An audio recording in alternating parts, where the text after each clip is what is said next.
Sonography केली. Sonography केल्यानंतर तिथे त्यांनी सांगितलं की आतड्याला होल आहे. त्यानंतर आम्ही डायरेक्ट तिथूनच सूर्य हॉस्पिटलमध्ये आलो. सूर्य हॉस्पिटलमध्ये आल्यानंतर इथं ट्रीटमेंट चालू केली. त्यानंतर MRI काढला.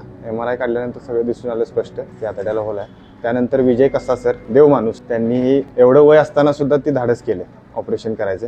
मग तिने ऑपरेशन केलं, सगळं व्यवस्थित झालं आणि शास्त्रशुद्धी तंत्रज्ञानाप्रमाणे तिने ऑपरेशन केलं. ते एक नंबर माझं ऑपरेशन. त्यावेळेस त्यांचं ब्लड प्रेशर लागत नव्हतं, बेशुद्ध अवस्थेत आले होते. त्यांना स्टॅबिलाइज केलं आणि CT स्कॅन केल्यावर असं लक्षात आलं की त्यांच्या पोटात आतडीला होल पडून बरंच आतमध्ये पस पसरला आहे आणि त्यामुळं त्यांचं ब्लड प्रेशर कमी झालं आहे. या वयात हे एवढं कवर व्हायचं म्हणजे फार अवघड. 19 रनिंग आहे माझं आता. त्या वयात हे कवर होणं फार शक्य आहे.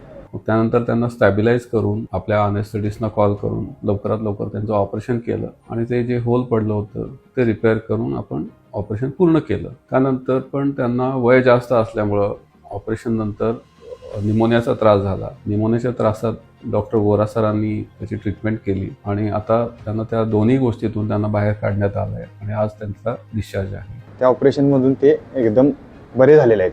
आता एकदम ठणठणीत आहेत आणि आज आम्हाला डिस्चार्ज पण झालेला आहे. आणि स्टाफबद्दल तर काय बोलायलाच नको. एकदम भावासारखी माणसं आहेत आपल्याला. एकदमच भारी. हॉस्पिटलची सुखसुविधा म्हणजे एकदम भारी. स्वच्छता जिथल्या तिथं सगळ्या गोष्टी आहेत, काय विषय नाही. कोणी यावं, गोरगरिबांना कोणी यावं, सेवा ते असं करायला संधी द्यावी, आपल्या जीवनाचा उद्धार करून घ्यावा आणि आपल्या घरी निघून जावं.